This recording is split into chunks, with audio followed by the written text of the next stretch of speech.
I hope you all are well and healthy. आप सभी का जेएस इंग्लिश वर्ल्ड में स्वागत है।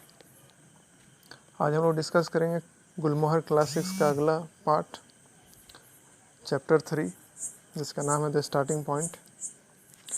हम लोगों ने इंट्रोडक्शन वाले वीडियो में बहुत कुछ डिस्कस किया, ठीक है।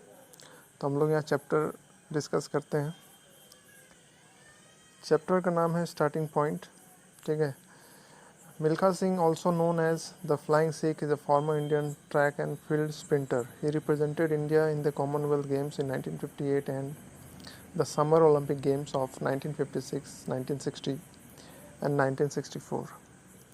तो मिल्खा सिंह जो है बहुत ही जाने माने एक चेहरा है जिनको फ्लाइंग सिख का टाइटल दिया गया। ये टाइटल किसने दिया, कब मिला, ये आपको बताया गया था इंट्रोडक्शन वाले पिछले वीडियो में।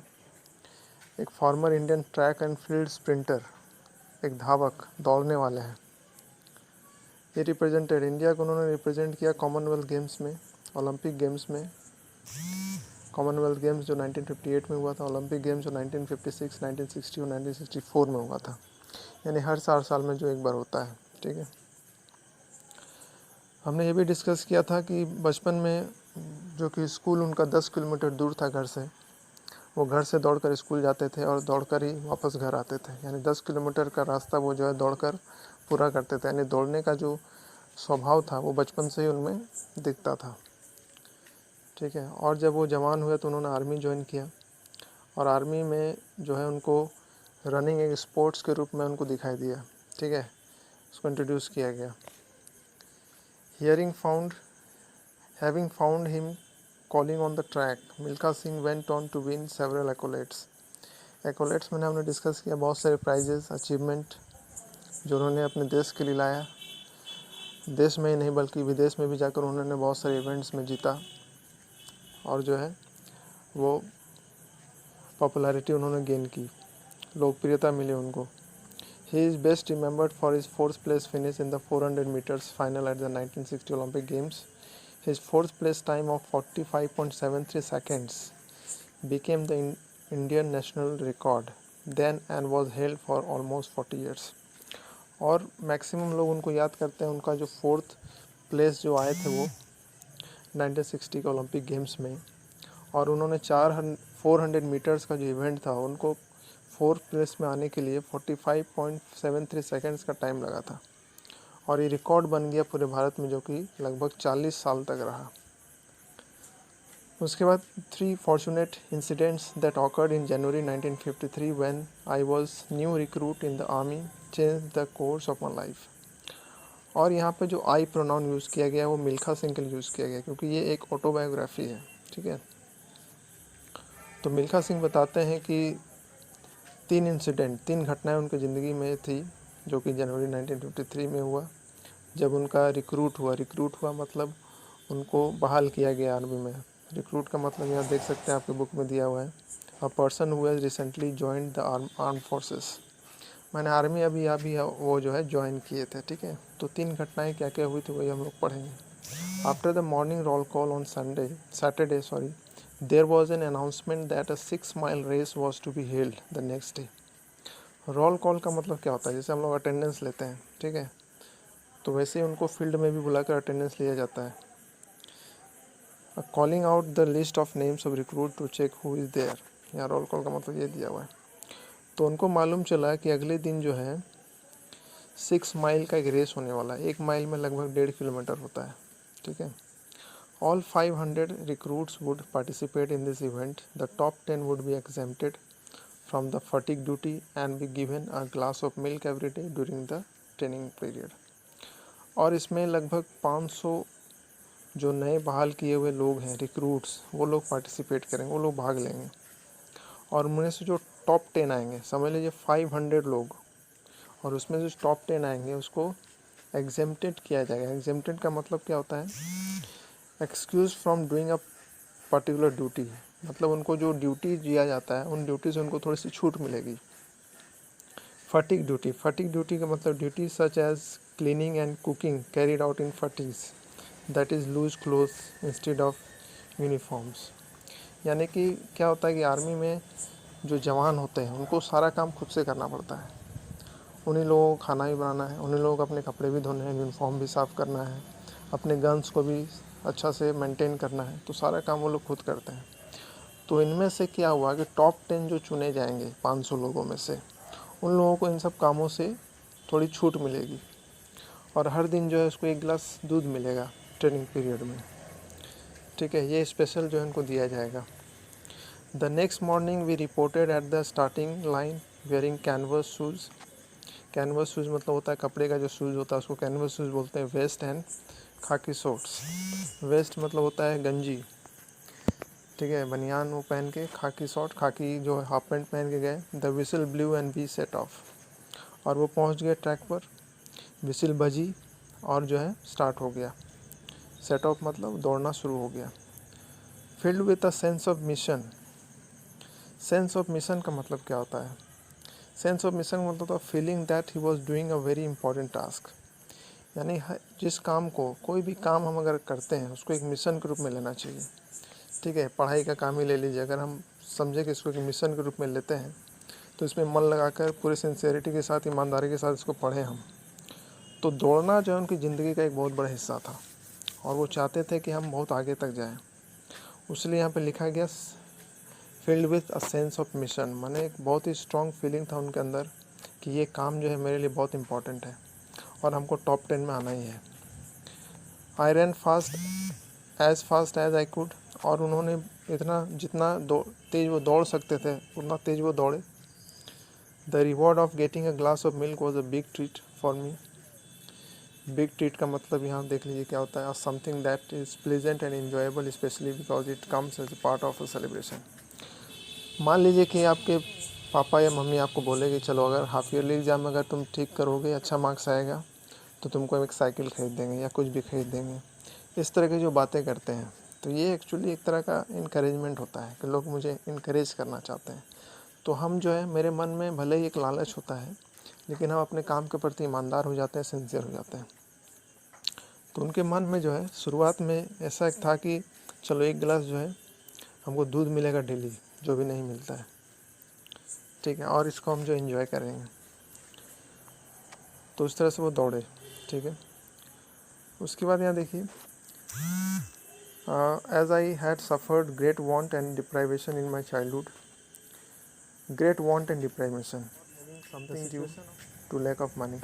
जैसा कि मैंने बताया, उनका बचपन, उनके जो माता पिता थे वो पार्टीशन के समय में मारे गए थे और उनके बाद उनका जो पालन पोषण हुआ बहुत ही, मतलब समझ लीजिए अभाव में हुआ। अच्छा से खाना नहीं मिलता था, एक टाइम का खाना नहीं मिलता था, तो कभी कभी जो है खाली पेट उनको रहना पड़ता था। तो बहुत परेशानी से वो गुजरे थे। तो उनको मालूम है कि ये सब चीज़ों का क्या इम्पोर्टेंस है। ठीक है, जिनको कभी कुछ मिलता नहीं है, उनको अगर अचानक से कुछ मिल रहा होता है तो उसको पाने की एक जिद हो जाती है और वो इसी को लेकर आगे बढ़ रहे थे। I took the lead in the first 2 और 3 माइल्स। रेस जो है वो कितने माइल्स का था? रेस जो है वो आपका था, आपको यहाँ पहले बताया गया 6 माइल का रेस था। ठीक है, इन द फर्स्ट 2 और 3 माइल्स, पहला 2 और दूसरा और तीसरे माइल्स में उन्होंने लीड लिया। I would rest a while if I felt tired and then run again when I saw others catching up. तो एक प्लानिंग के साथ दौड़ते थे। ठीक है, वो दौड़ते थे, उन्होंने तय किया कि चलो 2-3 माइल जो है शुरुआत में बहुत तेज़ दौड़ जाते हैं, उसके बाद थोड़ा रेस्ट करेंगे, जैसे ही हमको कोई पीछे वाले लोग दिखाई देंगे हम फिर दौड़ना शुरू कर देंगे। ठीक है, कैचिंग अप मतलब नज़र आना। Luck was with me that day and I finish 6th in the line in the race. और उनके साथ, भाग्य उनके साथ था, इसलिए उस दिन जो है वो 6ठे नंबर पे आए, यानी टॉप 10 में उनका नाम आ गया। बहुत खुश हुए। The names of the top 10 recruits who qualified were announced before a large gathering of almost 300 people. और जो है उन 10 नामों को अनाउंस किया गया, घोषणा की गई 300 लोगों के बीच में। एक गैदरिंग मतलब होता है crowd. Friends even strangers widely uploaded and thumbed me on my back shouting शाबाश। शाबाश एक हिंदी शब्द है, जब भी अच्छा काम करते हैं तो हमें शाबाश शब्द सुनना पड़ता है, मतलब सुनने को मिलता है। तो उनके जो अजनबी भी थे, स्ट्रेंजर्स मैंने अजनबी, वाइडली अपलॉडेड, वाइडली मतलब बहुत ही, अपलॉड मतलब होता है प्रशंसा करना, प्रशंसा की उसका। उसको शाबाशी दी है। Thumped me on my, thumped me मतलब जैसे पीठ थपथपाए, बहुत अच्छा किया, शाबाश। आई वॉज क्वाइट ओवरहेम्ड, ओवरहेम्ड का मतलब होता है कि आप अचानक से बहुत खुश हो जाते हैं। फेल्ट सडन स्ट्रॉन्ग इमोशंस, ठीक है, यहाँ पर आपकी बुक में दिया हुआ है। मतलब हम जो है बहुत मेहनत की और हमें वो सफलता मिली, तो एक तरह की संतुष्टि हमें मिलती है, एक इमोशनली हमें जो है एक स्ट्रेंथ मिलता है, इसी को हम लोग बोलते हैं overwhelmed. By the attention and appreciation I receive that night, और उस रात जो है काफ़ी उन पर लोग ध्यान देने लगे, पहचानने लगे। इसके पहले उनको कोई जानता नहीं था कि कौन मिल्खा सिंह है। जब ये टॉप 10 में है तो लोग उनको जानने लगे, पहचानने लगे, उनकी प्रशंसा करने लगे। ऐसा ही होता है, अगर हमें हमेशा कोशिश करना चाहिए कि हम भीड़ से अलग हो जाएं, ठीक है। भीड़ में जाना कोई बड़ी बात नहीं है, लेकिन भीड़ से अलग होना बहुत बड़ी बात है। तो हमेशा प्रयास यही करना चाहिए कि हम जो है भीड़ से अलग एक पहचान बनाएं। And this incident became the starting point of my career as an athlete, और ये उनका जो स्टार्टिंग पॉइंट था उनके करियर में, दौड़ने का जो उनका करियर था, एक स्प्रिंटर के रूप में उसका एक स्टार्टिंग पॉइंट था, और एक एथलीट थे वो। As part of our training we had to run 6 miles every day. अब उनकी ट्रेनिंग स्टार्ट हो गई, हर दिन 6 माइल जो है उनको दौड़ना पड़ता था। I eagerly looked forward to the end of the practice sessions when we would get the promised glass of milk, और हमेशा जो है वो बड़ी ईगरली मतलब उत्सुकता से सोचते रहते हैं कब ये प्रैक्टिस सेशन ख़त्म होगा और हमको जो है एक गिलास दूध मिलेगा। आवर इंस्ट्रक्टर वॉज हवलदार गुरुदेव सिंह, उनके जो इंस्ट्रक्टर थे, जो उनको निर्देश देने वाले थे, इंस्ट्रक्टर जो थे, ट्रेनर जो थे, उनका नाम था हवलदार गुरुदेव सिंह।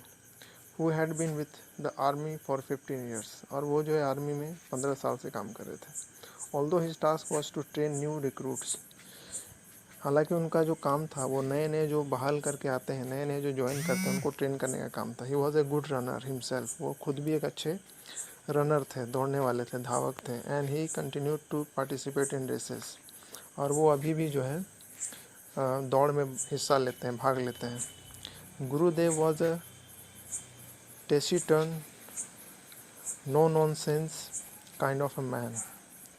तो ये सब जो वर्ड है टेसिटर्न, टेसिटर्न का मतलब होता है reversed, someone who doesn't speak much. Reserved माने ऐसे व्यक्ति जो कम बोलते हैं, रिजर्व लोग हैं, जो सभी लोगों से बातचीत नहीं करते हैं। No nonsense kind of a man, no nonsense का मतलब है सीरियस एंड डायरेक्ट, मतलब वो बिना मतलब का बात नहीं करते थे, जो भी बात करेंगे एकदम पॉइंट टू पॉइंट बात करेंगे। ऐसे इस तरह के वो आदमी थे। High his tough exterior hid his software gentler side, और उनका जो टफ एक्सटीरियर, टफ एक्सटीरियर का मतलब होता है, यहाँ देख लीजिए दिया हुआ है, he appeared to be very strict and harsh although he was not really like that. कभी कभी क्या होता है कि जो लोग काफ़ी स्ट्रिक्ट होते हैं, ऐसा हमें महसूस होता है कि बहुत ही स्ट्रिक्ट आदमी है, अंदर से भी बाहर से भी बहुत ही जो है स्ट्रिक्ट आदमी है, लेकिन ऐसा उनको नहीं था। बाहर से वो बहुत स्ट्रिक्ट थे, लेकिन अंदर से ऐसे नहीं थे, ये मानना था मिल्खा सिंह का, ठीक है। उसके बाद क्या है, his software gentle side, software मतलब काफ़ी सॉफ्ट से जेंटल थे। He would run with us during training sessions, और जो ट्रेनिंग सेशन में वो हमारे साथ ही दौड़ते थे। प्रोडिंग अस विथ अ डंडा, प्रोडिंग का मतलब क्या होता है, gently urging them to run faster. Prod मतलब होता है उनको इनकरेज करना कि और तेज़ दौड़ो, और तेज़ दौड़ो। डंटा से जो है वो मारते रहते थे। प्रोड मतलब होता है एक तरह से अब डंटे से लेकर मारना भी होता है, ठीक है। Shouting run boys run, run off for our regiment, अपने रेजिमेंट के लिए दौड़ो। रेजिमेंट का मतलब क्या होता है, यूनिट ऑफ सोल्जर्स, जिसको हम लोग बोलते हैं एक टुकड़ी, जो कुछ सोल्जर्स का एक ग्रुप होता है, तो अपने ग्रुप के लिए, अपने रेजिमेंट के लिए दौड़ो। अलग अलग रेजिमेंट होते हैं, हम लोग नाम सुना होगा, गोरखा रेजिमेंट, तो बिहार रेजिमेंट, तो अलग अलग ग्रुप के, पर्टिकुलर ग्रुप के जो एक रेजिमेंट होता है उसी को यहाँ पर बोला गया है, ठीक है। तो I strongly believe that he was instrumental in motivating me to strive to become a world class athlete. Instrumental का मतलब यहाँ पर होता है playing an important part in getting something done और अचीविंग समथिंग। तो उनको समझ में आया कि ये जो हमारे ट्रेनर हैं, इंस्ट्रक्टर जो हैं, वो एक बहुत ही मोटिवेट, हम लोग को मोटिवेट हमेशा करते रहते हैं और हमको वर्ल्ड क्लास एथलीट बनने में इनका बहुत बड़ा हाथ हो सकता है। Even today when I think of his डंडा आई बो माई हेड इन रिस्पेक्ट। और मिल्खा सिंह जो है अभी बताते हैं आगे कि जब भी उनके बारे में वो सोचते हैं डंडे के बारे में, तो उनके रेस्पेक्ट में वो जो है सर झुकाते हैं कि अगर वो डंडा नहीं होता तो आज हम यहाँ नहीं होते, आज हम उतना सक्सेसफुल नहीं होते। यानी कि जो आपको पनिशमेंट मिलता है या फिर जो टीचर आपको जो बोलते हैं उसको कभी भी हमको नेगेटिव नहीं लेना चाहिए। आपको अपने टीचर से कोई दुश्मनी नहीं है, ठीक है, या टीचर को आपसे कोई दुश्मनी नहीं है जो आपको डांटते हैं, वो आपकी भलाई के लिए बोलते हैं, समझाने का प्रयास करते हैं। सबका तरीका अलग अलग होता है। तो इस पार्ट में हम लोग यहीं तक डिस्कस करेंगे, अगले पार्ट में हम लोग फिर आगे वीडियो को डिस्कस करेंगे। तब तक आप इसको पढ़िए, समझिए, कुछ प्रॉब्लम है तो कमेंट कीजिए, अच्छा लगे तो लाइक कीजिए, चैनल में नए हैं तो सब्सक्राइब कीजिए। Thank you.